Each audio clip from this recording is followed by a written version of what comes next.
Bueno, buenos días, les agradecemos su presencia. Sabemos que son de los pocos que no están con el sindicato, entonces les agradecemos mucho que vengan a una actividad académica.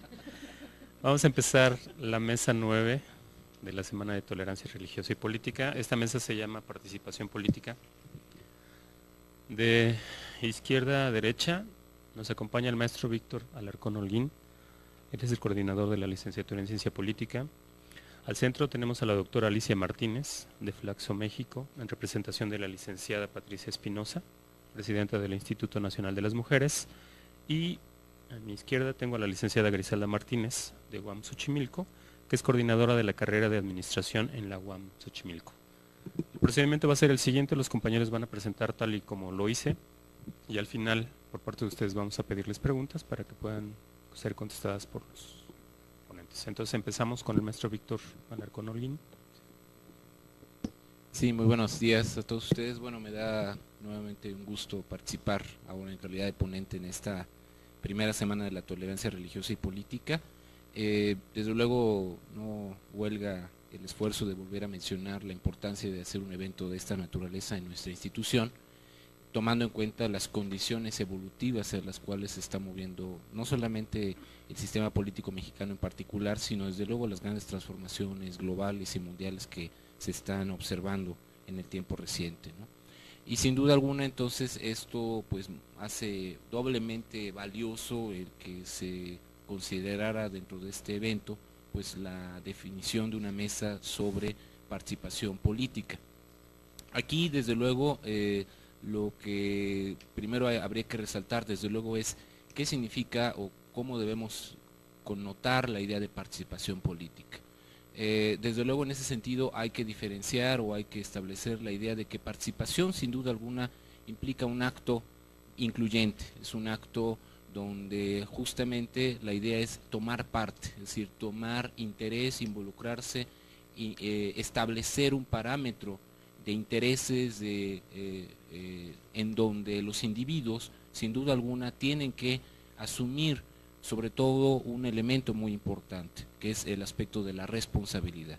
Es decir, en la medida en que los individuos adquieren una responsabilidad, sin duda alguna la fijación de esos intereses, de esos incentivos, de estas ideas de cómo entonces quieren ser actores, que no solamente sean, digamos, receptores de un conjunto de decisiones que provengan de otros individuos, sin duda alguna esto hace que la participación sea un complemento necesario dentro de las democracias modernas al concepto esencial de la representación, es decir, los espacios públicos donde de alguna manera se institucionaliza, se regula, se controla o se define los canales en donde los individuos entonces pueden tomar acuerdos. Entonces, tomando en cuenta este primer aspecto primario, básico para iniciar alguna reflexión sobre este tema, pues desde luego también la participación obviamente tiene dos connotaciones importantes. Uno, desde luego como aquí hemos mencionado, el aspecto del interés o el involucramiento individual o colectivo, que eso hace que entonces primero los individuos adquieran entonces ciertos derechos, ciertas obligaciones y también ciertas responsabilidades sobre la conducción de sus propios actos. Esto hace entonces fundamentalmente que el primer paso para lograr una eficaz participación política debemos asumir que hay una adquisición de una conciencia ciudadana. Es decir, la fijación o la adquisición de esos valores o de esos principios de derechos, responsabilidades y obligaciones hacen que entonces la participación ciudadana sea el elemento precedente para la participación política. Entonces, a partir de ahí, esta participación ciudadana o social, como también otros teóricos la asumen de esa forma, pues desde luego es el primer gran contorno, el primer gran elemento donde también podemos connotar la idea de que esto de participación social o estos individuos que empiezan a colocarse en movimiento o esta forma, digamos, de establecer lo que el teórico norteamericano llama el poder en movimiento, significa entonces también que los individuos adquieren capacidades de poder, es decir, que adquieren capacidades de establecer cierta forma de defensa de sus intereses.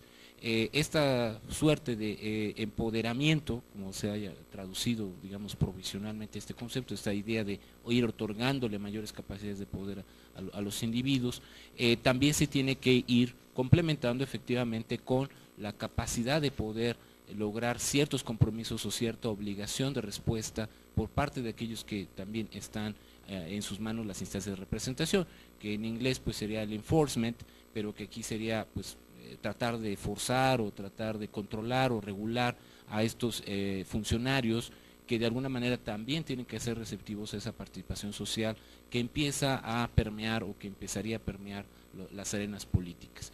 Entonces, bajo la idea del empowerment y el enforcement, que serían, digamos, la dupla en donde la participación social puede transformarse en participación política, sin duda alguna, entonces también para nosotros este elemento normativo es también importante porque de alguna manera también el elemento entonces para poder definir qué es participación política entonces también nos obliga a también definir quiénes entonces adquieren una participación política de manera regular.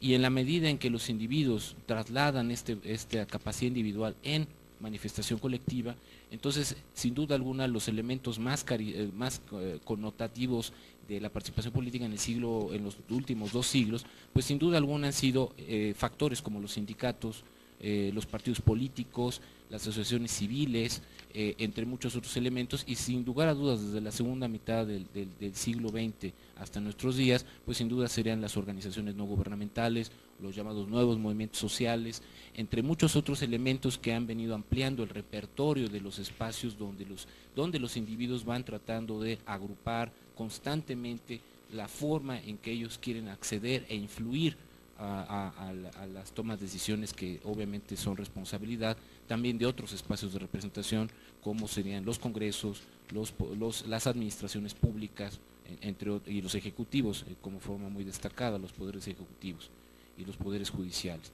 Entonces este binomio, digamos, de participación versus representación, pues sin duda alguna es el elemento de la tensión esencial básica en donde todo equilibrio democrático debe sustentarse. Ahora bien, si nosotros entonces hacemos esta reflexión panorámica que estamos tratando de hacer de una manera muy apretada, a efecto, digamos, de simplemente dar un contexto introductorio a este tema, sin duda alguna también la pregunta, digamos, que tenemos es, bueno, si tenemos en la actualidad los métodos o los medios de participación política adecuados. Sin lugar a dudas, estos medios de participación política, como decía hace un momento, implican un involucramiento del sujeto en la construcción de su propia decisión. Sin embargo, tenemos el gran problema de que la edad moderna, la edad posmoderna, como que algunos quisieran otros connotarla, nos habla más bien de una neutralización y una desactivación de la participación política, sobre todo tomando en cuenta el carácter mediático en el cual ahora nos desenvolvemos. Los medios de comunicación son fuertemente actores que en cierta medida están evitando o están parcializando justamente la participación política. Por otra parte, también los partidos políticos no están teniendo esta gran capacidad de convocatoria como la tuvieron en el pasado, es decir, de ser estas grandes agrupaciones o aglomeraciones de masas que de alguna manera tenían una cierta capacidad, que era la movilización y la canalización de la protesta social por vías institucionales. En esta medida en que los partidos políticos se han venido elitizando, o se han venido gubernamentalizando, o se han venido parlamentarizando, es decir, que solamente están ahora enfocados o solamente visualizándose única y exclusivamente hacia cierto ámbito de la gestión y la administración del poder, sin regresar o tener una retroalimentación con la sociedad civil.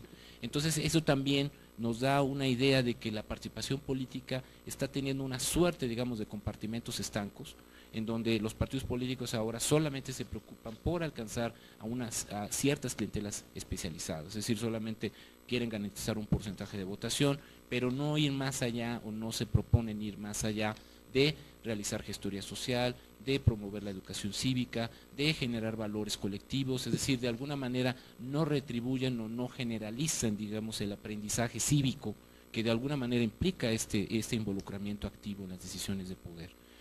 Esa parte, entonces, desde luego, hace que la participación política, entonces, ahora tenga que irradiarse o tenga que buscar salidas que no necesariamente son las salidas que de alguna manera, de una manera ortodoxa, las democracias liberales clásicas nos estarían diciendo desde el punto de vista de cómo garantizar entonces esta igualdad, estas libertades, estos elementos consustanciales en los que se presupone sustentada este modelo histórico de gobierno, sino que entonces ahora lo que tenemos fundamentalmente en perspectiva es el retorno a otras formas de participación política, que ahora nos remiten justamente al aspecto de las religiones, al aspecto de las cuestiones étnicas, al aspecto, digamos, de alguna manera, elementos que en buena medida muestran modelos de integración política que ciertamente estuvieron o han estado presentes en la evolución histórica de las sociedades.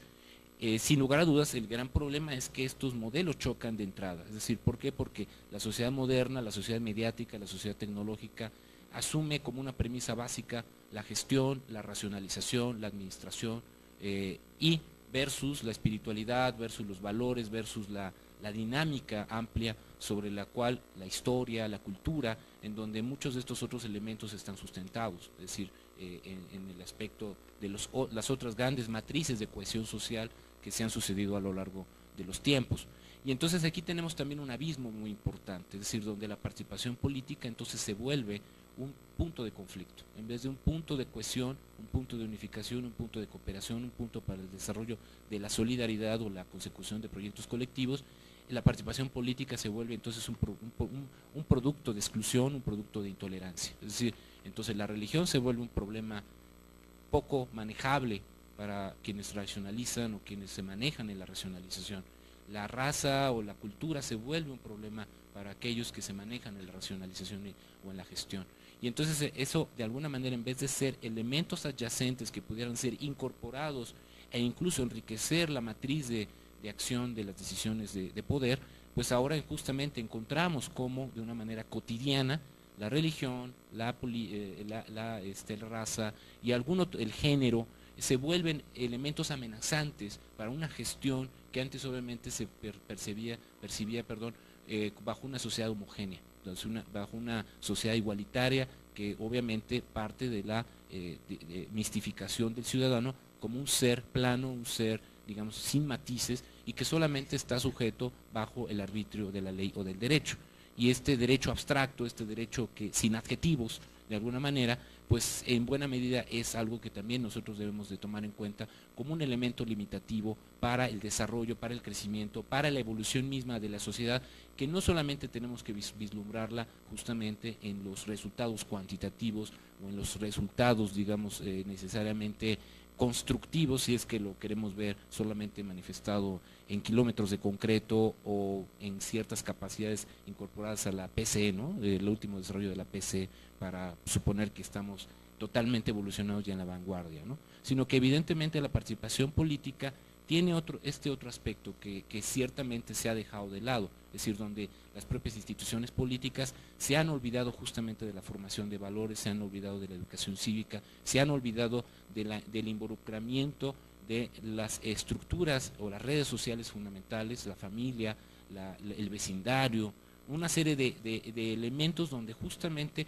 si hay legitimidad y si hay credibilidad para las instituciones, es justamente en la medida en que se conservan o se logra permitir la evolución de muchas de estas estructuras primarias que son vitales para el desarrollo cotidiano de la sociedad. Es decir, en términos de la integración familiar, en términos de la integración de valores, en términos de la cohesión y de la situación en donde los vecinos se reconocen unos a otros, es decir, en esta parte donde justamente están las demandas de muchas de lo que se llama ahora democracia participativa o democracia comunitaria, en donde se vuelve a reactivar la premisa esencial, donde muchos procesos de integración no tienen que pasar necesariamente por una política pública, sino la política pública se puede construir de otra manera, es decir, lo público no es sinónimo de estatal, sino lo público es la combinación de muy diversos elementos, lo estatal, lo social, lo individual.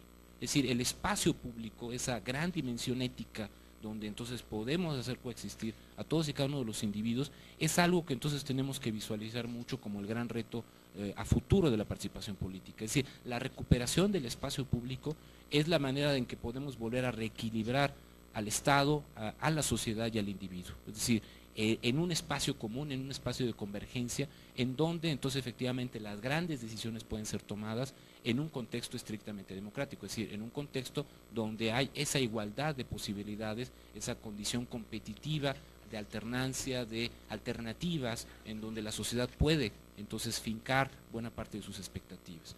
Esto me parece a mí que en términos fundamentales nos marca un poco los derroteros hacia dónde, desde mi muy modesto punto de vista, estamos entonces teniendo que enfocar, por lo menos desde mi mirador, que bastante restringido, sin lugar a dudas, que es el de ser politólogo, pero que sin duda alguna esto nos coloca desde luego hacia la idea de que el politólogo no puede ser el único capaz de darnos algunas ideas, sino efectivamente pues la idea es recuperar la dimensión antropológica, la dimensión social, la del sociólogo, la dimensión de trabajo social, la de psicólogo social, que tiene que ver las motivaciones de estos comportamientos, de qué es lo que ocasiona la apatía o qué es lo que ocasiona o qué es lo que motiva al individuo a involucrarse en la política, y sobre todo también asumir que la participación política también recrea o obliga nuevamente a repensar varias cosas, es decir, repensar digamos, no solamente en términos de los grandes conceptos esenciales, los grandes puntos, digamos, de referencia sobre qué queremos, hacia dónde queremos ir y cómo podemos lograrlo, sino que también entonces recuperemos estos grandes imaginarios, estas grandes ideas que justamente en términos de representación colectiva significa tener Estado, significa tener sociedad, significa tener familia, significa tener instituciones, es decir, todos estos grandes elementos donde entonces también podamos hacer cruzar nuestras identidades también específicas, el género, la raza, la cultura, la historia, es decir, que podamos volver a ver todo esto como un todo integrado, más que un espacio de conflictualidad donde aparentemente entonces terminamos generando una impresión, como la democracia moderna lo está generando, que es una democracia compartimentalizada, una democracia de clientelas, una democracia de guetos, una democracia donde efectivamente, como se ha discutido en varias mesas de este evento, el concepto de tolerancia termina siendo un sinónimo de indiferencia, es decir, un respeto disimulado, en donde más bien lo que pretendo es no tener ningún contacto contigo, es decir, tú allá y yo acá, y mientras esté la línea divisoria, todo está perfecto. Entonces eso me parece a mí que es una situación en donde incluso el mismo concepto de tolerancia, que por mucho tiempo ha sido un concepto positivo, ahora está empezando también a adquirir una valoración negativa. Es decir, que tenemos que ahora que utilizar el concepto de respeto, el concepto de responsabilidad, el concepto de cooperación, el concepto de solidaridad, para poder asumir que hay algo interactivo en el concepto de tolerancia. Pero de la otra forma, y como en el caso de participación política, parece ser que estos conceptos están obviamente ya vaciándose en su sentido. Y entonces ahora tenemos que describir una serie de prácticas, una serie de elementos para tratar de asumir que esos conceptos puedan volver a significar algo, que puedan recuperar su connotación semántica original, para que de alguna manera puedan ser elementos activadores de la conciencia y de la motivación que tienen los individuos para poder entonces entrar en un proceso digamos de mayor involucramiento sobre los asuntos públicos. Entonces me parece a mí que digamos lo que hemos tratado de establecer aquí en estos minutos que nos han tocado el gusto de poder compartir con ustedes, pues desde luego abrir esta primera panorámica, sin duda alguna mis compañeras de panel pues podrán, digamos, quizá asumir un poco los retos de cómo en particular, sobre todo para sociedades como la mexicana, en donde justamente tenemos un gran dilema, unas grandes manifestaciones de desequilibrios, rupturas, diferenciaciones crecientes, producto también de la modernidad, producto también del desarrollo, pues tenemos ya muchos de estos efectos, muchas de estas condiciones características que yo he tratado de describir en esta presentación. Y creo que eso justamente nos da un espacio, un territorio donde tenemos que reflexionar en dónde estamos situados, es decir, la sociedad mexicana, qué está enfrentando en este momento, es decir, cómo está viviendo su transformación política, cómo está viviendo la transformación de sus sujetos sociales, cómo están estos sujetos sociales valorando o no valorando el ámbito de la política como un elemento sustancial dentro de sus vidas cotidianas. Creo que en ese sentido, sin duda alguna, el diagnóstico en un proceso de contraflujos como el que estamos viviendo en los tiempos recientes, pues creo que abren muchas interrogantes, y creo que ahí por eso mismo el tema de la participación política para un caso como el de México ya no solamente puede ser marcado con una buena intencionalidad o con una buena proposición, digamos, de asumir que los actores sociales voluntaristamente están en la idea, digamos, de ejercer el cambio con ciertas características, sino por el contrario, tenemos también indicadores bastante ominosos donde la violencia intrafamiliar, la violencia de género, la violencia religiosa, la violencia cultural, también están empezando a permear y se entrecruzan con estos otros esfuerzos que en paralelo pues siguen trabajando, siguen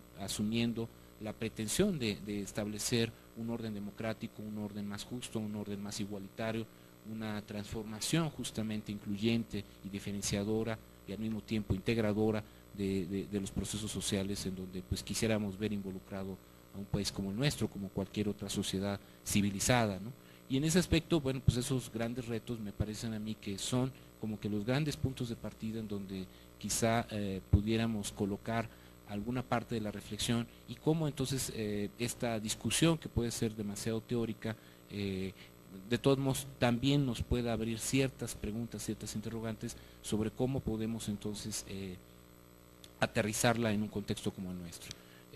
Yo en ese sentido asumo que el tema de la participación política, no solamente desde el ángulo de la ciencia política, sino desde luego en una interacción más interdisciplinaria, pues pueda sin duda alguna ser un factor motivante para que de aquí se puedan desprender cuestiones muy importantes para renovar o para reforzar lo ya caminado en la necesidad de fortalecer una cultura política, una opinión pública y sobre todo una actitud consciente y participativa de autodesarrollo, de automotivación que nosotros como individuos debemos tener alrededor de quienes están en un contexto social como el que vivimos. Y eso creo que eso sin duda alguna, la política puede ser un gran medio para la transformación y creo que ese es un elemento muy importante. Debemos regresar a la política, debemos regresar a hacer política, mucha política, para que de alguna manera también ese elemento pueda ser más que una fuerza limitante, una fuerza avasalladora que por momentos parecería estar demasiado alejado de nosotros. Por el contrario, el ejercicio político debe ser asumido, debe ser pensado como una cualidad, como un elemento consubstancial de aquel que efectivamente tiene un serio compromiso, una seria responsabilidad con sus derechos y con sus obligaciones, y eso implica pasar por la adquisición de la conciencia ciudadana. Y creo que esa sí sería la invitación, y con eso cierro mi participación, sería la invitación a volver a creer en la política, creer en una política de ciudadanos, creer en una política para la sociedad y creer en un proyecto de sociedad que de alguna manera nos pueda dar las pautas para poder superar las diferencias, aquellas diferencias que dividen y aceptar aquellas diferencias que justamente nos pueden unir. Muchas gracias.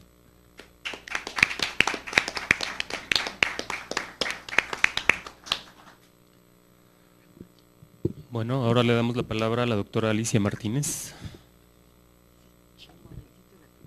Un momento,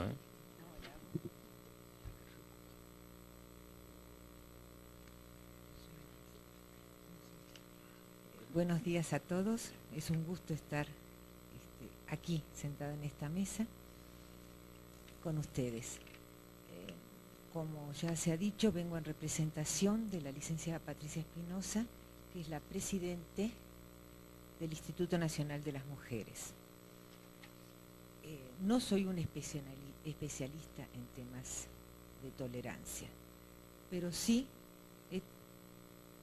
por razones de las investigaciones que he realizado con respecto a la participación política de las mujeres, estuve compartiendo con mujeres políticas de los tres partidos un proceso de acercamiento y de creación de consensos que duró más o menos 10 años. Entonces, en este proceso se jugaron problemas de tolerancia, como en el fondo lo que teníamos que lograr es cómo hacer conversables las diferencias que tenían las políticas. Voy a tomar, antes de iniciar la explicación de este proceso, en donde se juega y se visibiliza aspectos, mecanismos y aspectos que a veces son circunstancias, casualidades, pero que son los que permitieron armar un diálogo entre personas con diferentes posiciones ideológicas y con en un contexto en donde la escena política se había polarizado entre los partidos de oposición y el PRI. Antes de contarles esto, lo que quiero es tomar como alguna referencia conceptual muy grande y además que podemos conocer todos para orientarnos hacia dónde va dirigido, digamos, esta plática, ¿no? En función de ese proceso y de algunas lecturas generales, decidí que el eje fuera la fuerza de los estereotipos. Ahí tenemos un núcleo duro, ¿no?, que hay que resolver para crear la posibilidad de relaciones que se hagan, que armen diálogo, ¿no? Generalmente nosotros no reparamos en nuestra vida cotidiana en el hecho de que nuestro universo mental, ¿no?, nuestra imagen del mundo, la imagen de los demás, nuestras reacciones hacia los demás, está formado o causado, se podría decir, por estereotipos. Lo interesante de estas generalizaciones que implican los estereotipos es que tienden a perpetuarse sin que la experiencia los descalifique. Solamente se produce ruptura frente al estereotipo cuando los efectos del mismo son obviamente nocivos o obviamente intolerables. Pero si no, en general, aún nosotros mismos, ahora que los vemos, estamos armando, digamos, una imagen de nosotros que tiene que ver con ciertos estereotipos que componen un estereotipo. Ahora bien, si persisten, hay que tener en cuenta que si persisten estos estereotipos, a pesar de los ejemplos contradictorios que aporta la experiencia, es porque cumplen algo para nosotros, ¿no?, especialmente en términos de seguridad psicológica, ¿no? Nos establecen como puntos firmes y ordenan nuestras conductas para relacionarnos con otros. O sea, la idea de esta seguridad existencial, ¿no?, está debajo del uso de estos estereotipos y de su reproducción misma. En situaciones como las actuales, en donde vivimos tenemos que vivir con un gran grado de incertidumbre frente a las consecuencias de nuestros actos, frente a las condiciones de nuestra vida, ¿no?, se tiende a reforzar, uno tiende a refugiarse en estas cuestiones sabidas, conocidas, que nos dan seguridad. Esto quiere decir que los ambientes favorecen la posibilidad de tener diálogos o los cierran, ¿no? Por lo tanto, a veces no implican simplemente una reflexión personal la posibilidad de hacer conversables las diferencias, sino que hay atmósferas que las favorecen y otras que las están obstaculizando. Si descartáramos todos estos estereotipos, que en realidad son a veces plausibles lo que presentan, a veces son medias verdades y a veces definitivamente no dan un conocimiento del otro. Pero si los descartamos, evidentemente la posibilidad de tener certidumbre mental, ¿no?, también se resquebraja, ¿no? Yo creo que la historia, los estudios de los estereotipos en este momento es fundamental. Generalmente es un concepto que utilizamos, digamos, en la sociología con mucha la sociología tiene mucha presencia, ¿no? Pero ahorita lo quería ver simplemente como en la reflexión humana que hace uno diariamente o en el vivir cotidiano, ¿no? La posibilidad que tiene de resquebrajarse los mismos. Los estudios son importantes porque ponen a los dos sujetos que pueden entablar relación. Ponen tanto aquel que de alguna manera está ejerciendo el estereotipo sobre el otro, ¿no? Como al estereotipado. Y si trabajamos de la idea de cómo nosotros estereotipamos, ¿no? Lo que tenemos como resultado es una posibilidad de identificarnos, de vernos a nosotros mismos. Los estereotipos al juzgar a los demás revelan involuntariamente el modelo de percepción de quien lo emite. Y nuestra percepción, y por lo tanto nuestros defectos y nuestras virtudes.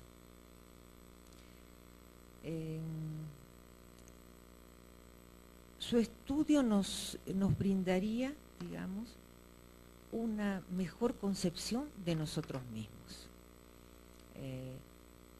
Estos estereotipos que utilizamos pueden referirse, por ejemplo, a lo que se considera el mexicano, a lo que se considera la mujer, a lo que se considera el hombre, a lo que se considera el profesional, el político, etcétera, etcétera.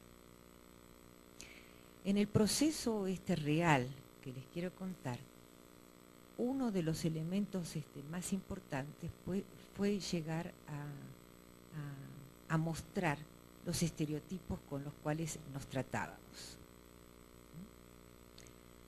Y solamente ese reconocimiento de cómo estábamos juzgando, viendo al otro y viéndose a sí mismo, ay, mira, yo también hacía eso y demás, fue el que permitió establecer como unas bases para comenzar a dialogar.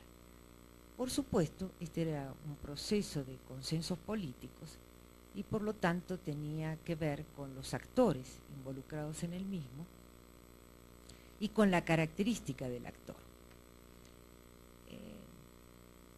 El proceso para hacer conversables las diferencias tuvo circunstancias favorecedoras. Primero era el actor que vamos a llamar feminista o femenino, ¿no? El que estaba involucrado. Este era un actor particular, porque justamente uno de los aspectos de su movilización en la política refería a la propia identidad de la mujer. Por lo tanto, era un actor dispuesto al cambio, estaba en una posición de cambio, ¿no? Se consideraba como un agente de cambio y estaba dispuesto al riesgo. Eso era algo que favorecía la situación. La otra era una circunstancia más política. Los grupos de mujeres políticas de los tres partidos principales, junto con movimientos sociales y organizaciones no gubernamentales, se necesitaban mutuamente, ¿no? Se necesitaban mutuamente en el sentido de consolidar una cierta fuerza, una relación de apoyo para poder en cada uno de sus partidos presentar la agenda de la mujer que se estaba construyendo. Sin embargo, a pesar de estas todas condiciones favorables, el proceso duró alrededor de 10 años, ¿no? Y se concretó principalmente por situaciones casi casuales y no esperadas.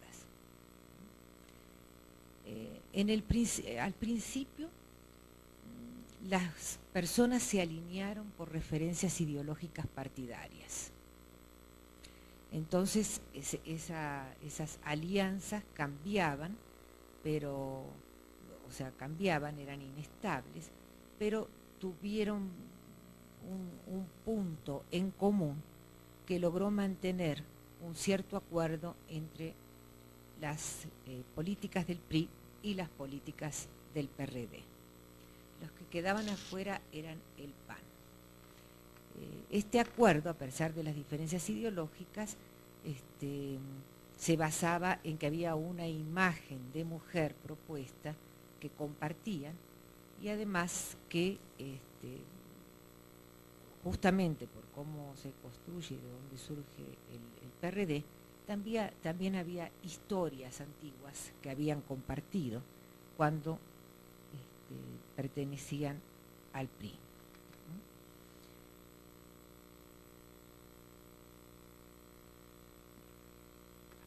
El momento indicaba que se podría abrir la participación a este conjunto, a este grupo, a las panistas,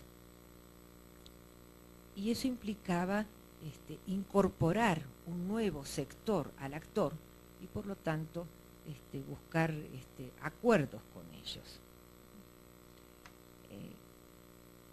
Aquí sí lo que hizo la diferencia de que se pudiese llegar a un consenso fueron detalles, ¿no?, que los tengo que ir contando. Hubo más o menos como en estos 10 años, que los fuertes fueron 6 realmente, hubo más o menos como unas 40 reuniones.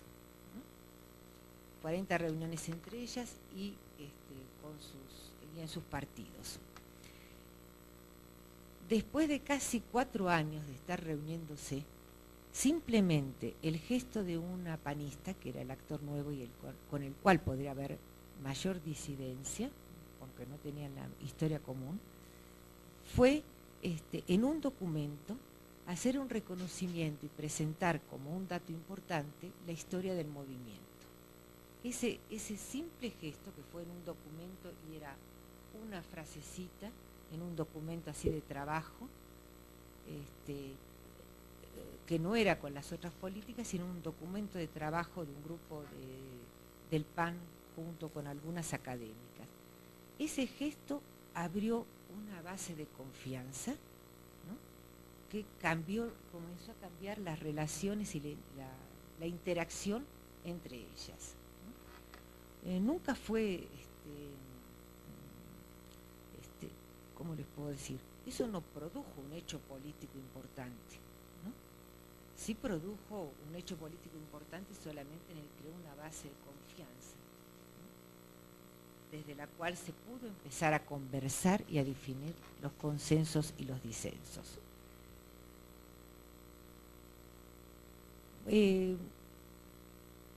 Otro elemento que surgió, porque hubo varias campañas en este proceso, fue generar un código de honor que no está escrito, ¿no?, fue dicho y nunca quedó escrito, entre ellas, ¿no? Primero fue entre el PRI y el PRD. Ese código de honor, bueno, uno piensa, se supone que son reglas de tratamiento respetuoso, ¿no? Pero aquí se basaba principalmente en una cuestión emocional. Había un elemento que atendía aspectos emocionales, que era: cada una de nosotras va a apoyar a la otra, ¿no?, cuando haya públicamente un acto discriminatorio hacia ella en el partido o en su campaña y demás. No lo vamos a hacer públicamente, pero vamos a llamarnos por teléfono, darnos ánimos, tratar de sanear las heridas que se le hace a otra de las colegas. Ese es otro elemento que funcionó como importantísimo para crear la confianza. Un último, y que no va a quedar escrito en la historia. Por último, ya avanzado en los acuerdos y habiendo tomado un modelo que se definió, digamos, con el eslogan avancemos un trecho, ¿no?, se estableció una serie de acuerdos y de disensos, o sea, se agendaron los acuerdos y los disensos, pero se priorizó trabajar primero sobre un acuerdo en común, ¿no? Y después empezar a solventar los disensos. Para los acuerdos en comunes, nosotros sabemos que si trabajamos simplemente en términos de principio o valores absolutos, en la medida en que son en sí mismos, o sea, no son criticables, no podíamos avanzar en un hecho conjunto. Entonces, aparte de lo que dije, se eligió pensar todo lo que nosotros queríamos cambiar de la sociedad mexicana. Entonces, en este listado de problemas e inquietudes, la coincidencia era absoluta. Sin embargo, en los aspectos de argumentos discursivos para defender principios, ahí se podían dar distancias. Bueno, avanzar un trecho después se llamó un trecho más, ¿no? O sea, fueron 6 años, ¿no? Pero la otra cuestión que es un detalle, pero que era importante con respecto a la confianza, es que se logró una reunión en 1996, después de Beijing, donde ya había un camino hecho por todas en conjunto, por lo menos de 2 años para todas. Se realizó una reunión en Austin, en donde estuvimos discutiendo muchas cuestiones políticas. Había académicas y la gente de los diferentes partidos. En esa reunión, fue la segunda reunión, se hizo una en el 95, pero en la del 96 es donde se asienta la confianza. En esa reunión estuvimos charlando muchísimo, discutiendo, mostrando disensos, etcétera, etcétera. Pero lo que fue importante fue la cena de esa reunión. Nos invitaron a todos, estábamos en un parque muy bonito, ¿no? Primero llegamos, nos sentamos y cada una, por acá se sentaba el PRI, por allá se sentaba el PRD, estábamos las académicas medios mezcladas, ¿no? En un ambiente agradable, pero cada una en su lugar. En un momento, bueno, estábamos comiendo y demás, bueno, alguien trajo una guitarra y conocen a María de los Ángeles Moreno, ¿no? No sé, una persona que justamente no es una persona así para animar una fiesta, ¿no? Es un encanto de persona, pero digamos su personalidad no es de animadora de una fiesta. Entonces, bueno, trajeron la guitarra y alguien dijo, María de los Ángeles canta muy bien. María de los Ángeles cantaba en coro de su iglesia y demás, y realmente. Y cantó como los dioses, se hizo un silencio, ¿no? En donde, no sé cómo decirle, se creó como una sensación como de comunidad, algo muy, como un canto de iglesia, ¿no? Con una voz muy buena.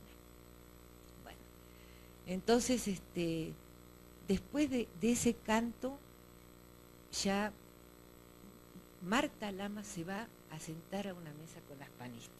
Les digo porque, o sea, y bueno, seguimos ahí en la plática y demás, y ya cada una tratando de contestar los cantos, y una persona del PAN, ahí se me fue en este momento el nombre, por Dios, toma la guitarra y canta una canción ranchera de cantina muy bonita, pero así de cantina y bien ardida y demás. Bueno, si la del PRI cantaba como en la iglesia y la del PAN cantaba de cantina, ¿no? Ahí comenzó a decir, bueno, pero entonces tú también eres de cantina, y se comenzó a desarmar el estereotipo y cada una expresaba, ay, pero yo creí que tú eras mochísima.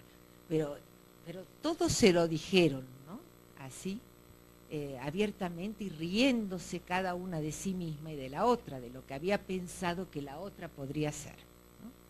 Bueno, eso, bueno, al final terminó con tanta entusiasmo que, bueno, ustedes saben que en Estados Unidos se pone horario para retirarse, llegar y retirarse, ¿no? Eran las 3 de la mañana y ahí estábamos cantando, ¿no? Al otro día se firma un acuerdo entre todas y se hace, ese acuerdo se lo musicaliza con o sea, el acuerdo se canta, ¿no? Con una canción, Yolanda, ¿se acuerdan Yolanda? ¿No? Bueno, ahí la impronta generacional ayudó muchísimo porque todas se reconocían en esa música desde siempre, ¿no?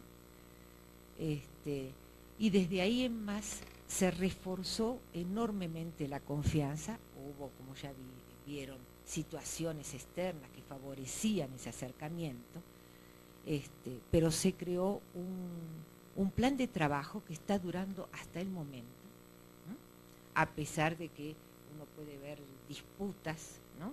Y debates entre diferentes sectores con respecto a la cuestión de la mujer y de género, este grupo que se ha ampliado sigue estando fuerte, ¿no?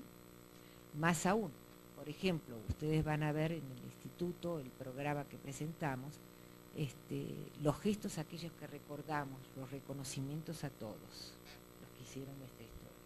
Eso se sigue manteniendo.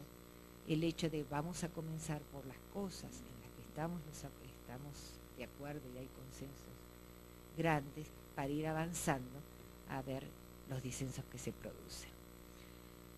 Bueno, les vine a contar simplemente una anécdota, ¿no? Pero sin embargo esa anécdota es un hecho histórico y que se fue así armando con estas cuestiones que son resultados de un trabajo racional, ¿no? De una disposición, pero también de circunstancias no esperadas, ¿no? Que favorecieron el resquebrajamiento de absurdos estereotipos de unas y otras y abrieron, facilitaron el diálogo y se hizo conversable todo. Bueno, eso es nada más, ¿eh?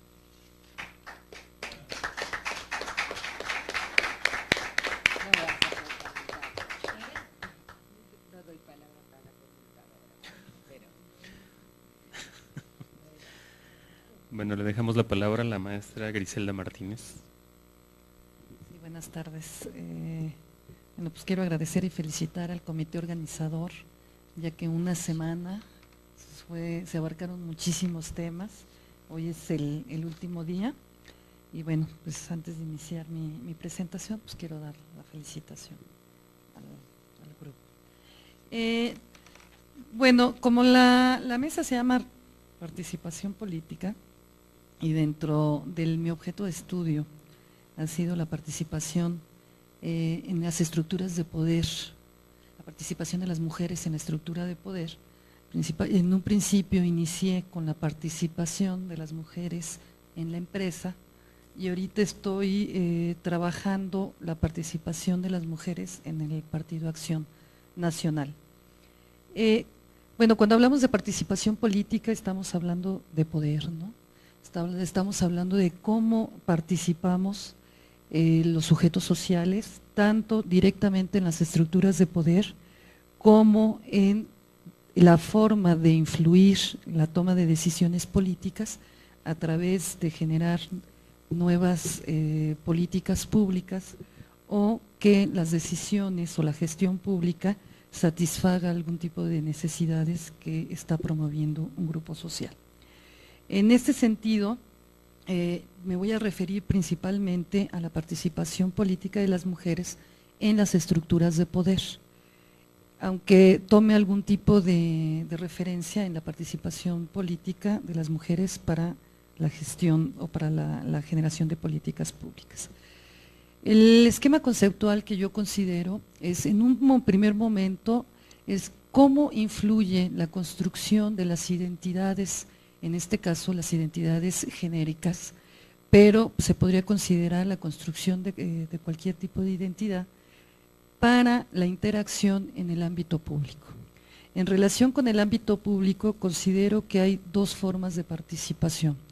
Uno, lo que sería directamente la administración pública, o sea, hacer una carrera de gestión o de dentro de la burocracia política, y otro, lo que sería la representación política, donde entrarían otro tipo de factores en juego, ¿no? Entonces, en un primer momento hablaré de la construcción de las identidades de género y cómo influyen, por lo tanto, en sus lógicas de acción. Para lo cual, principalmente, no voy a hacer una referencia teórica, pero el autor que yo considero o que tomo mucho en cuenta es a Michael Crozier, en su libro Del actor y el sistema, donde considera que la libertad de los actores o de los sujetos sociales va a estar, no está determinada por el proceso de socialización. En muchísimos actores, en muchos principalmente académicos, consideran que para insertarse en el ámbito político el proceso de socialización llega a ser determinante. Para Michael Crozier considera que el proceso de socialización únicamente va a influir en los actores para dar un mayor margen de libertad a los mismos en la selección de estrategias y también en la definición de sus expectativas dentro de los procesos de interacción.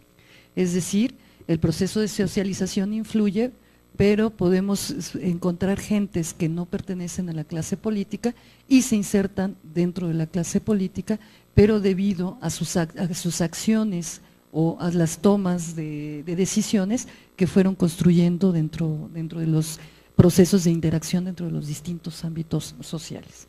En ese sentido, nosotros consideramos que la construcción de la identidad de género, aunque tiene una fuerte base dentro del proceso de socialización, o sea, cómo fueron socializadas estas mujeres que participan en el ámbito político, qué tanto la construcción tradicional de la identidad de género ha limitado en un momento dado su participación política, ¿no?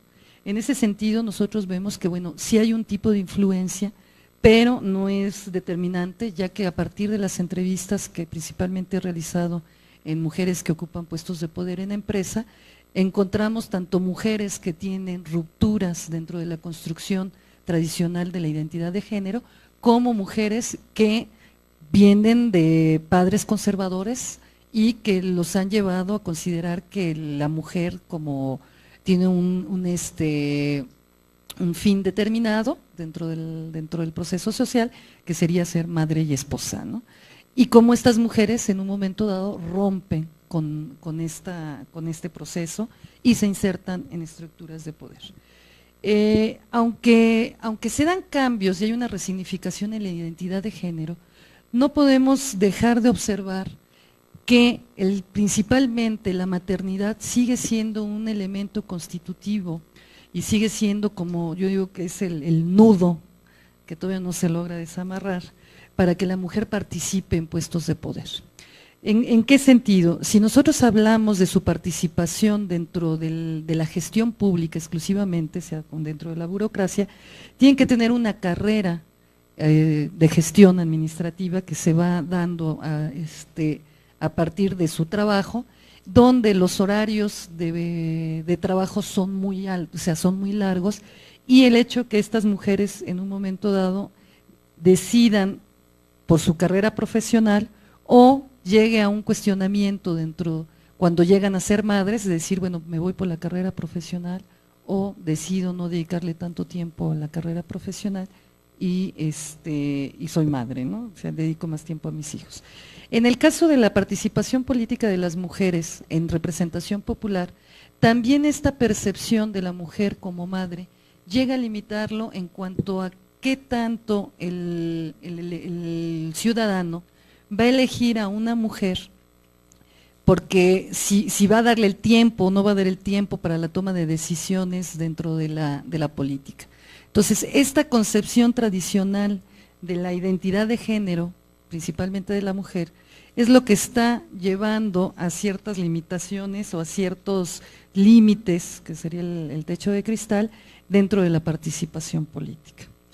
En algunos sentidos, nosotros podemos ver que la participación de las mujeres dentro de movimientos sociales van muy en la lógica de buscar políticas públicas que satisfagan ciertas condiciones para cumplir el ser madre o esposa, el cuidado del ámbito doméstico, se podría decir, ¿no?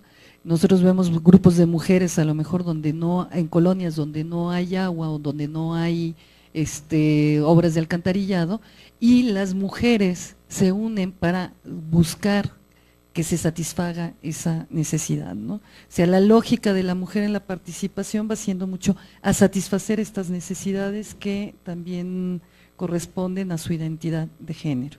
En el caso de las mujeres con representación política o en las estructuras de poder de la administración pública, vemos que las mujeres llega el momento en que deciden no participar más exactamente por su condición de madre. O sea, las propias mujeres son las que se limitan o deciden atrasar su participación con una mayor fortaleza dentro del ámbito político por su condición de madres, ¿no? Que esto está dado pues principalmente por la construcción social del género. ¿Qué pasa en el ámbito político? Bueno, si nosotros consideramos la representación, o sea, la parte de la representación política, pues los factores que van a influir son las reglas del juego al interior del partido, van a influir también los estereotipos que existan, que bueno, ya la doctora Alicia habló de los estereotipos que existan en la percepción de los ciudadanos sobre la participación de la mujer. ¿Qué tanto se acepta que la mujer sea gobernadora? Que ahora ya hay una mayor percepción en aceptar que la mujer tenga estos puestos. ¿Quién sabe qué tanto haya cambiado en la percepción de los ciudadanos, hombres y mujeres mexicanos, de que se acepte una presidenta en las próximas elecciones, a lo mejor? Pero entran en juego estas percepciones, ¿no? Para que la mujer pueda participar en posiciones más altas. ¿Qué pasa en el Partido Acción Nacional, que es el que he estudiado un poquito más a detalle? Bueno, al ser un partido de oposición donde realmente es hasta finales de los 80, que empieza a tener ya un juego político más claro, donde ya empieza a tener posiciones de poder más clara a partir del primer triunfo del gobierno de oposición en Baja California. Anteriormente era un partido mayoritariamente de mujeres. ¿Por qué? Porque los puestos de representación popular pues realmente no se aseguraba que fuera a ganar el Partido Acción Nacional. ¿Cuál era la lógica de participación de las mujeres en el PAN?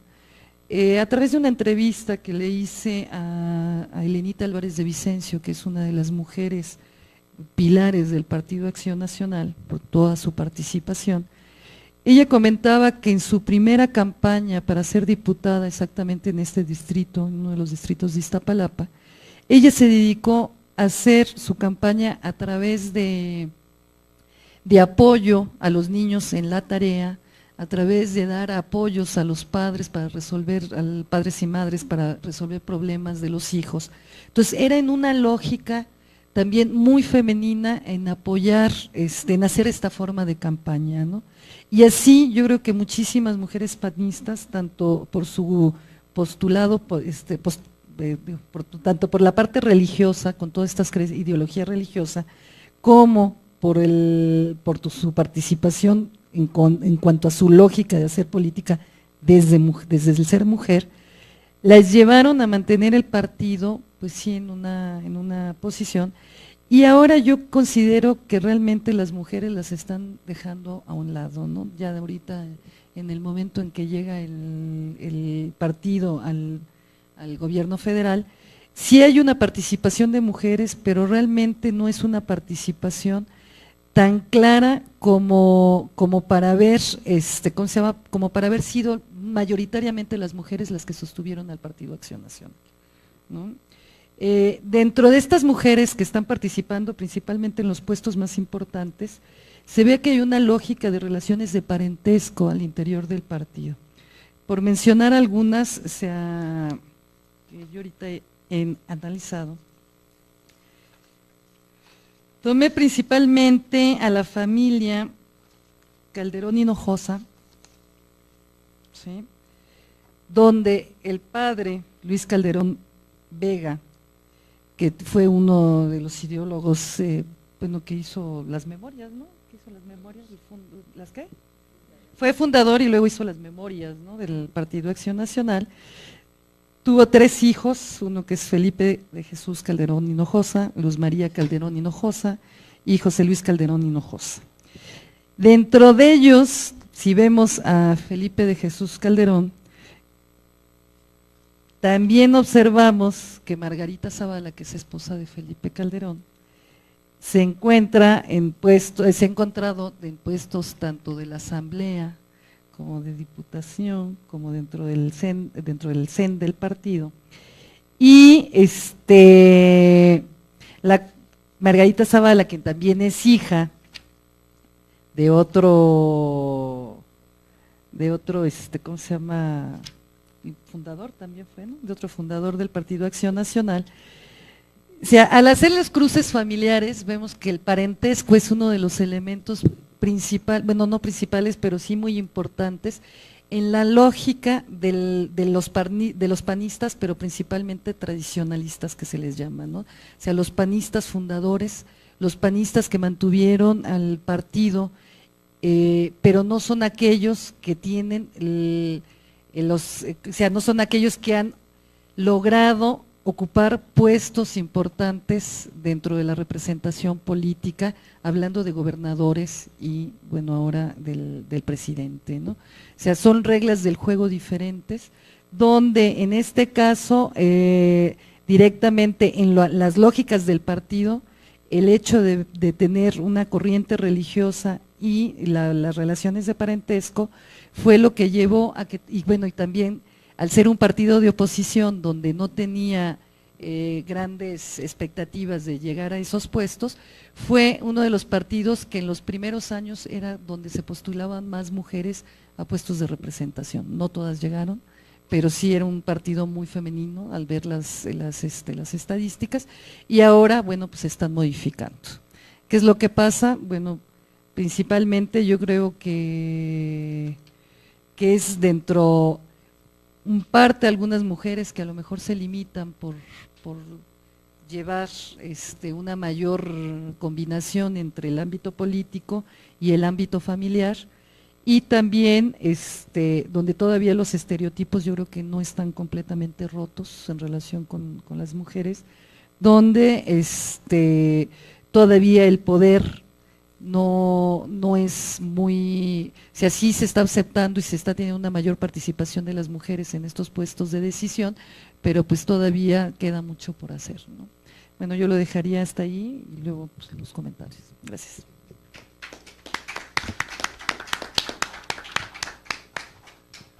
Bueno, ahora les toca a ustedes. Yo creo que la presentación de los compañeros ha sido lo suficientemente buena como para que pueda haber muchas preguntas. Yo cuando me las tendría, pero como no me toca hacer las preguntas, les daríamos la palabra a ustedes, por favor.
Sí, gracias, Rafael.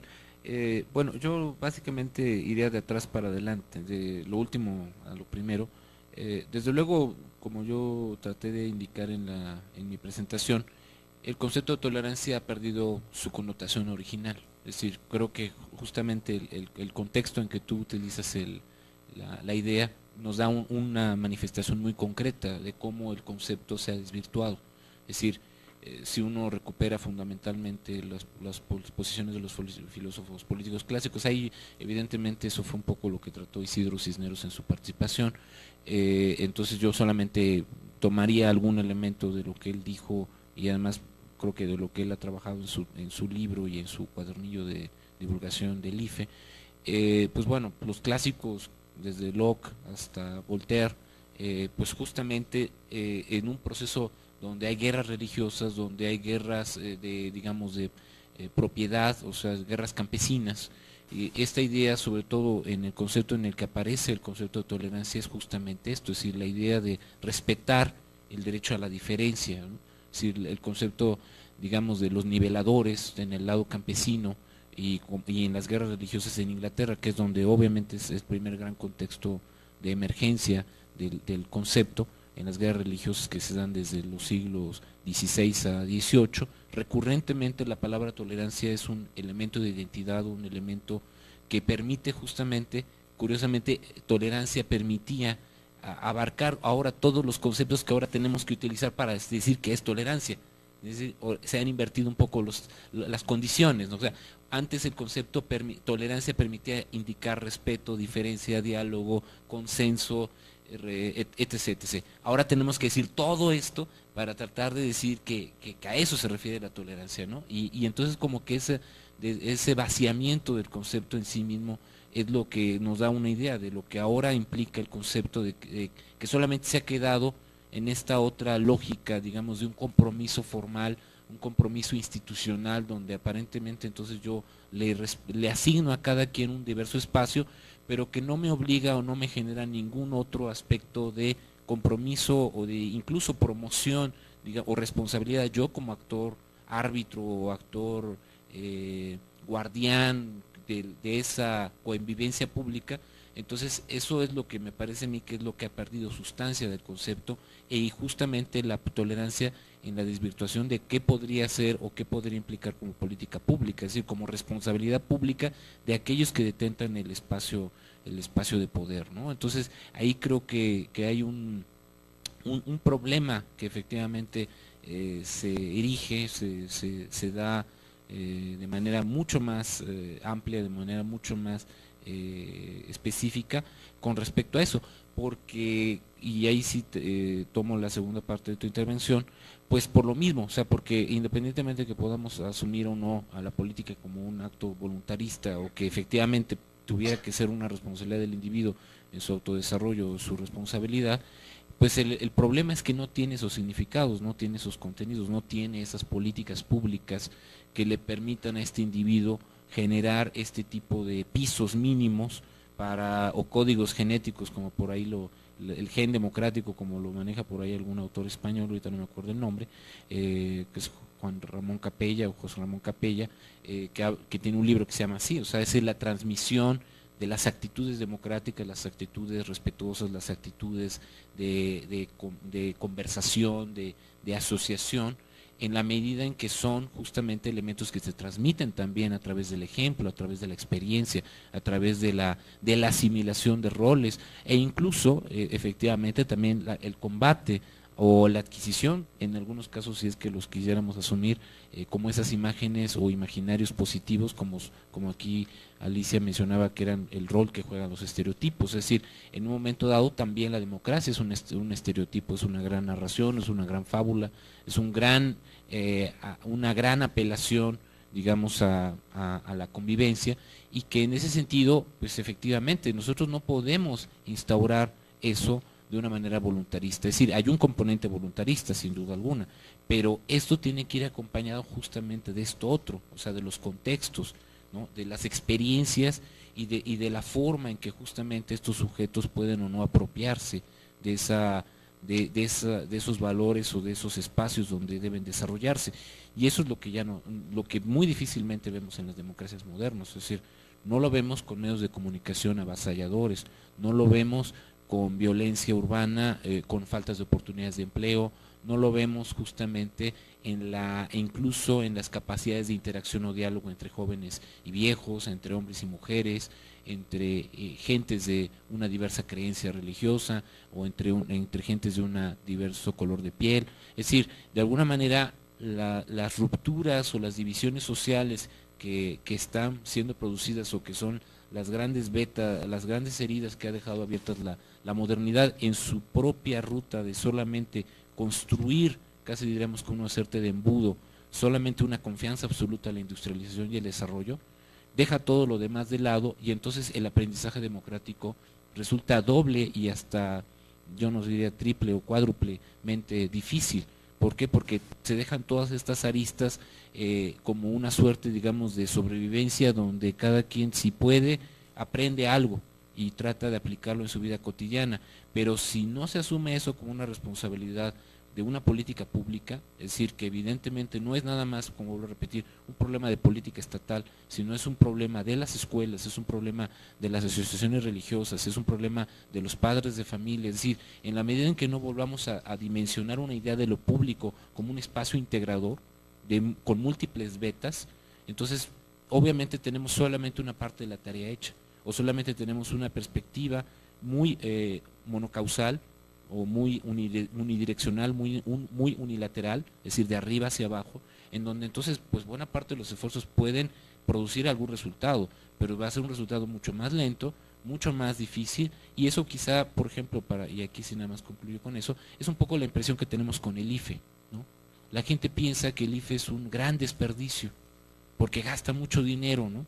No, pues para votar pues no se necesita tanto dinero, pero no se observa lo que hay alrededor del IFE, o sea, no se observa que también se promueve la educación cívica, no se asume que se fiscalizan a los partidos políticos, no se asume la idea de que también hay la promoción de ciertos valores en cuanto a la regulación y a la fiscalización y a la rendición de cuentas de organizaciones públicas que de alguna manera constituyen los poderes que construyen a su vez las otras instituciones, y entonces como que de alguna manera esa inversión no se visualiza entonces en todos sus impactos o en todas sus diversas vertientes, y solamente vemos el mero acto, digamos, del voto, de la mera cuestión electoral, y en ese sentido entonces creo que ese sería un dato, por ejemplo, con respecto a lo que sería uno de los elementos de la participación política, con respecto a cómo recuperar la confianza o cómo asumir que esos son los elementos o muchos de eso son de las cosas que necesitamos fortalecer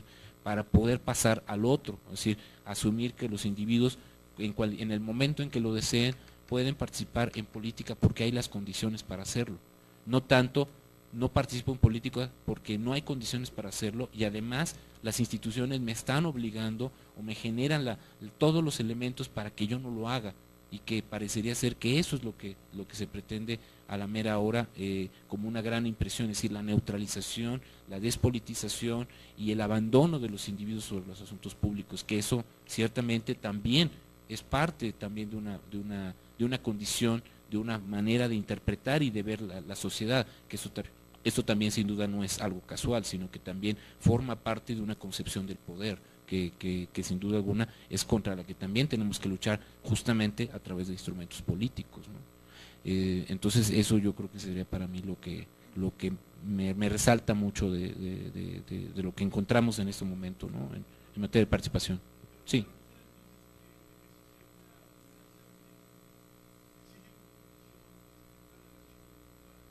Sin duda.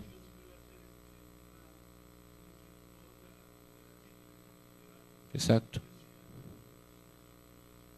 Exacto, sí, porque digamos, porque es justamente en el sentido en que lo maneja el maestro Montesinos, es decir, en la medida en que no hay este involucramiento entre pares, es decir, que la tolerancia implica una relación de iguales, pero además una interacción entre iguales, o sea, no solamente un reconocimiento entre iguales, sino una interacción entre iguales, ese es el otro gran componente del aspecto de la tolerancia, es decir, porque debe haber un intercambio, es decir, no puede haber solamente decir, yo te veo y tú me ves.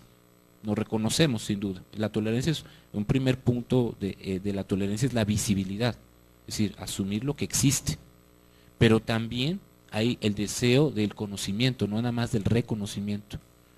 Y eso significa autoconocimiento y reconocimiento y conocimiento de la otra persona también, ¿no? O sea, hay tres dimensiones desde ese punto de vista. El autoconocimiento, el reconocimiento al otro y el conocimiento del otro y lo que el otro también me da a mí.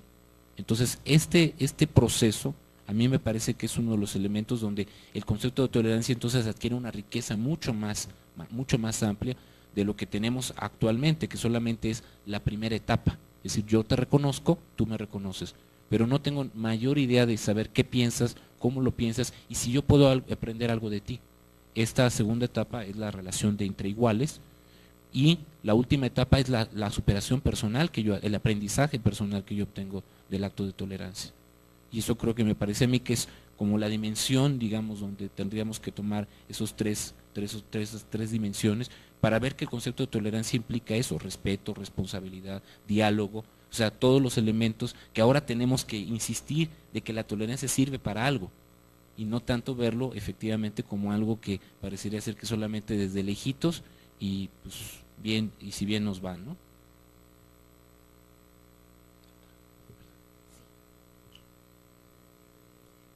Bueno, la pregunta que me hiciste, la primera pregunta, me hizo imaginar un escenario de las grandes cúpulas donde estábamos definiendo cuestiones fundamentales y estratégicas, pero realmente era como se los conté, realmente. Por supuesto, son todas personas pioneras en este tema, en sus partidos, cada uno en su momento, porque bueno, la dinámica de los partidos para integrar temas de género, temas de mujer ha sido diferente, ¿no? Entonces sí, claro, estaban las que en ese momento eran las que impulsaban, pero no se gana ningún crédito impulsando este tema, todo lo contrario, se pierde políticamente bastante. Entonces sí eran grandes líderes y gente muy fuerte, pero de cúpula no tenía nada, estábamos en el llano absoluto, en una relación, sí, y se mantiene, digamos, todavía una relación muy horizontal. Entonces, sí, hubiese sido así como muy bonito, pero no. Con respecto a si esto hubiese sido una reunión popular, etcétera, qué pasaba con estas mujeres que en sus partidos al final llegaban no por relaciones, por su propia participación, sino por relaciones familiares. Bueno, una matriz que además no es solamente existe en el sistema mexicano, son las familias políticas, una matriz para pertenecer e integrarse, ¿no? O alcanzar la incorporación a la clase política. Eso es común en toda América Latina, también en otros países. O sea, la relación familiar sigue siendo, las dinastías políticas siguen siendo muy importantes. Entonces, lo mismo que encontramos muy bien marcado, ¿no? Y registrado por ti en el PAN, lo podemos encontrar en el PRI, en el PRD y cualquier otro partido. El asunto de eso de postular mujeres en épocas cuando los cargos a los cuales se postulan son simbólicos, pasa también en los tres partidos por igual, ¿no? De hecho, en el PRI, digamos, la parte de las políticas exitosas nunca se han movido por la línea, digamos, de los agrupamientos de mujeres, ¿no? Excepto algunas, que son como 5, que repitieron más o menos 20 años todos los cargos, ¿no? Entonces, lo mismo puede suceder, sí, también en el PRD, digamos, hasta bastante entrados los 80, ¿no? Las políticas tenían que moverse desde sus grupos y poner mucha atención a no incorporar los temas de género para perder puntos, ¿no? Yo creo que donde maduró todo este empeño fue después de Beijing, ¿no? Pero ahí maduró más bien por la fuerza internacional de legitimación del tema, ¿no? Y además por los ya grandes avances en el sentido de haber mostrado cómo se resolvían problemas sociales y atendíamos a estas diferencias. En términos internos de nuestro país, ¿no? Los políticos todavía no siguen, sí son sensibles, pero no es un tema que impulsarían, ¿no? Por eso fue la creación de tantos mecanismos que existieron desde 1980, con un programa iniciado en el CONAPO, hasta lograr en el 2001 un instituto, ¿no? de las mujeres que va a tratar este tipo de políticas, no aisladamente, sino incorporar con el acuerdo de las secretarías de Estado en las políticas públicas que se dirigen a resolver los problemas nacionales, los problemas sociales y los problemas estratégicos del país, incorporar también la presencia de estas mujeres, lo que resulta la diferencia entre hombres y mujeres en el sentido de que a veces no reconocimiento de las condiciones de uno de otro crea injusticias cuando lo que se quiere es justamente crear situaciones equitativas, ¿no? ¿Me hiciste otra pregunta? No, ¿no? Esa era la última. Sí.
Bueno, les voy a agradecer la brevedad. Sí.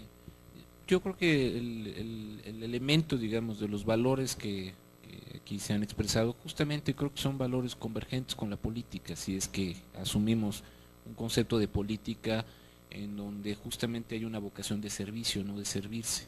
Entonces, en la medida en que la política puede ser una dimensión más dentro de la realización humana, justamente es como podemos reintegrar a la política, no como algo contrario o excluyente o lateral o distinto a lo espiritual. Yo creo que la política también es un elemento de enriquecimiento, de autoconocimiento, de educación, de formación, en donde no necesariamente es cierto, no todos vamos a ejercer puestos de gobierno, no todos vamos a ejercer puestos de poder, pero sí tenemos que tener una sensibilidad, debemos de tener un involucramiento en tanto es ese entorno, esas decisiones, esas condiciones en las que de alguna manera coexistimos, atraviesan por este tipo de factores, y además también significa que en buena medida también nosotros debemos ser responsables y también ser capaces de orientar o saber por lo menos dialogar con aquellos que asumen una responsabilidad de un alcance amplio, para poderles decir están haciendo bien o no están haciendo bien las cosas. Es decir, la virtud del ciudadano es esa, o sea, involucrarse en los asuntos de la ciudad, en el sentido de que eso no le inhibe o eso no le significa que, por el contrario, deba no de tener un compromiso con su desarrollo como persona. Es decir, por el contrario, la responsabilidad de los gobernantes es garantizar que ese desarrollo como persona esté ahí presente, en lo espiritual, en lo religioso, en lo educativo, en lo económico. Es decir, en ese aspecto la política debe estar al servicio de la sociedad. Es decir, y nosotros como ciudadanos podemos utilizar ese recurso como otros muchos recursos, así como poder explotar la tierra, así como poder efectivamente educar a alguien que no sepa leer, así como alguien, como usted bien lo mencionaba, hacer a alguien que pueda hacer este tipo de cosas. Y en ese tipo de labor, todas las labores son convergentes en el epicentro de poder darle efectivamente una viabilidad, un sentido de ser a la vida, un sentido de ser a la sociedad, y en esa condición entonces yo veo a la política como algo que le da un complemento más o una adición más a esa posibilidad del desarrollo humano. Es decir, yo ahí en ese aspecto la política también debe asumirse que no es autosuficiente. El político, si no tiene efectivamente, yo estoy de acuerdo contigo, en que si el político no tiene una salud social, una salud mental, una salud espiritual, no puede tener una salud pública.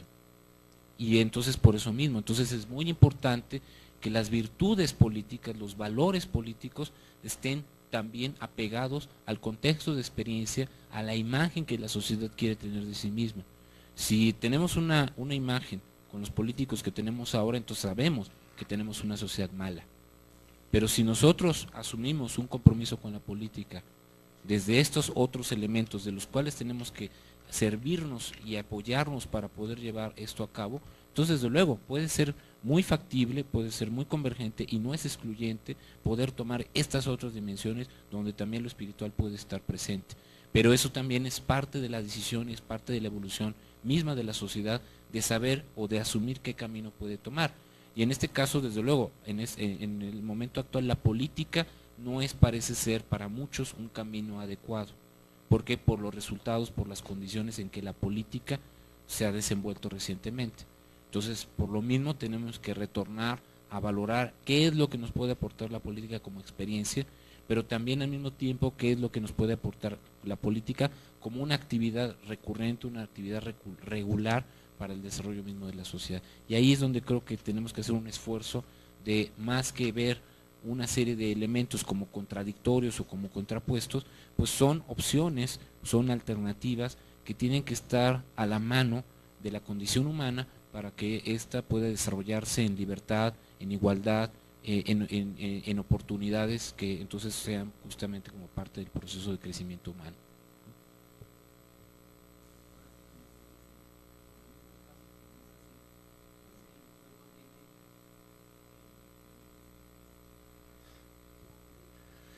Bueno, les agradezco a ustedes su presencia, el interés, y a mis compañeros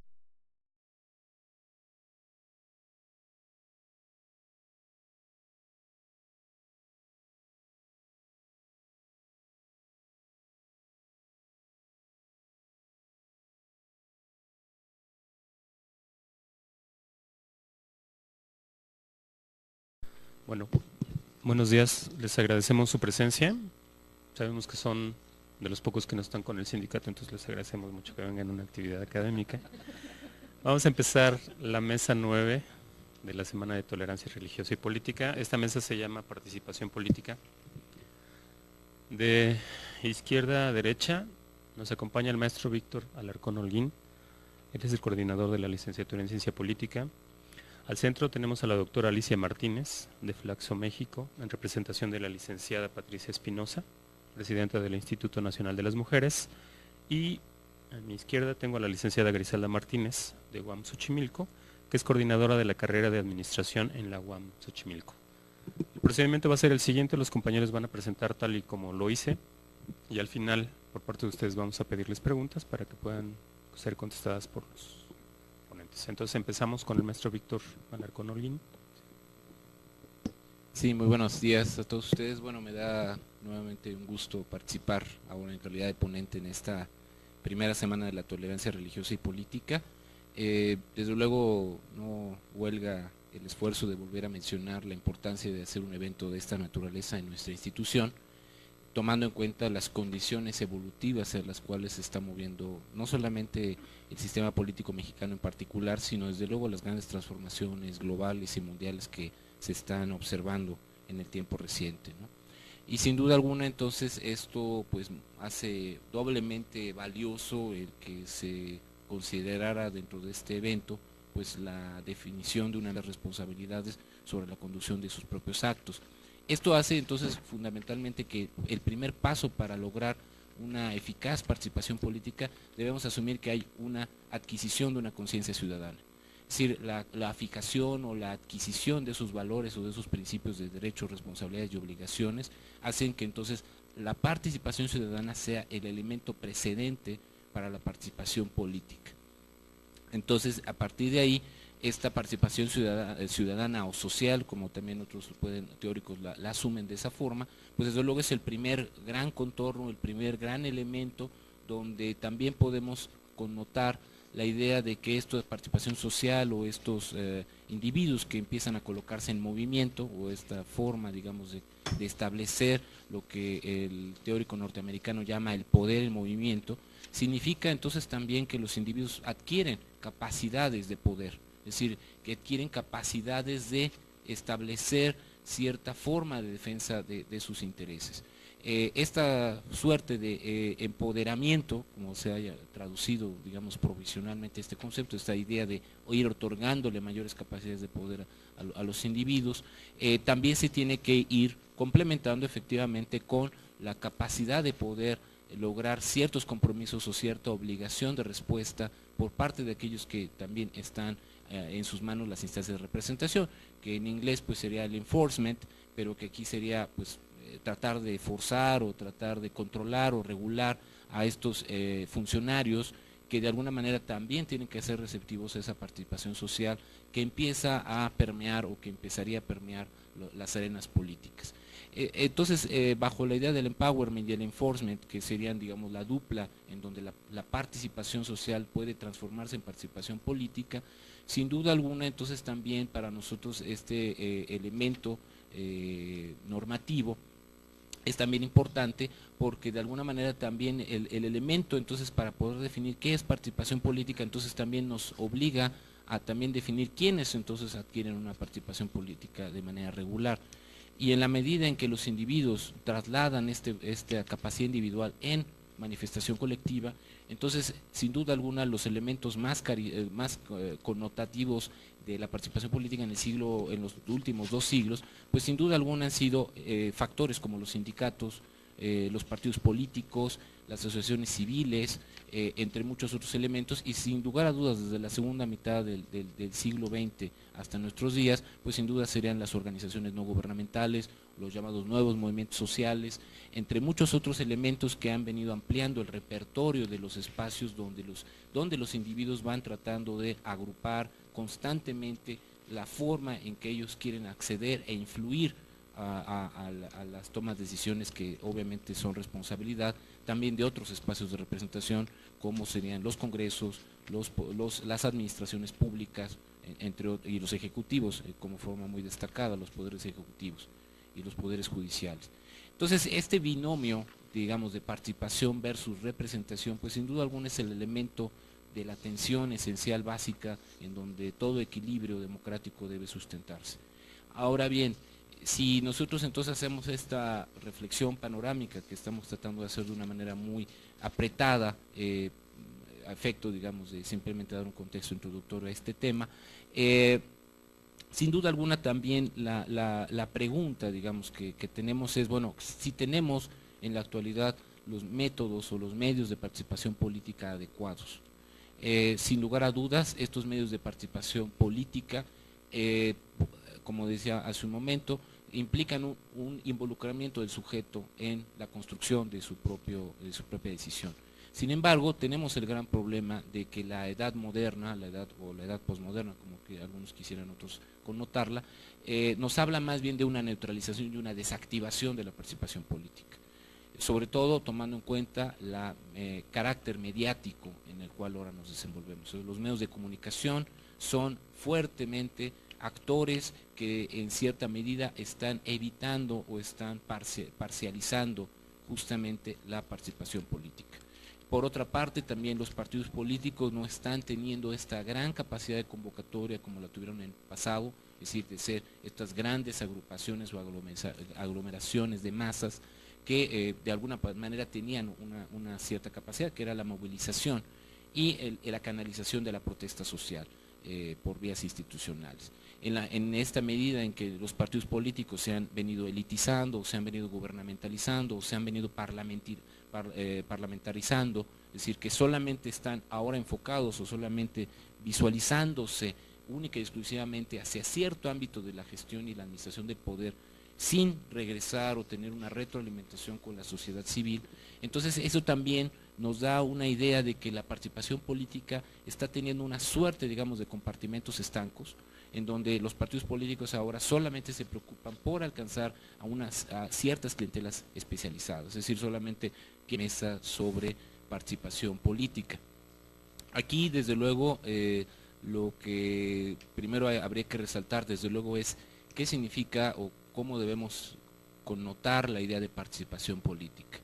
Desde luego, en ese sentido hay que diferenciar o hay que establecer la idea de que participación, sin duda alguna, implica un acto incluyente, es un acto donde justamente la idea es tomar parte, es decir, tomar interés, involucrarse y establecer un parámetro de intereses en donde los individuos, sin duda alguna, tienen que asumir sobre todo un elemento muy importante, que es el aspecto de la responsabilidad.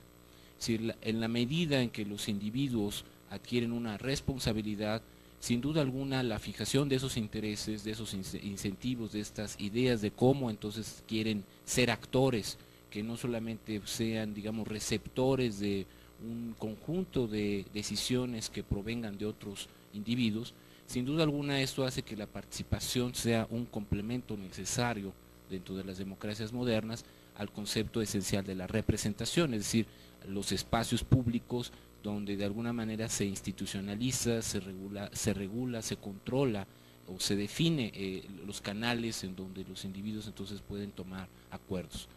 Entonces, tomando en cuenta este primer aspecto primario, básico para iniciar alguna reflexión sobre este tema, pues desde luego también la participación obviamente tiene dos connotaciones importantes. Uno, desde luego, como aquí hemos mencionado, el aspecto del interés o el involucramiento individual o colectivo, que eso hace que entonces primero los individuos adquieran entonces ciertos derechos, ciertas obligaciones y también ciertas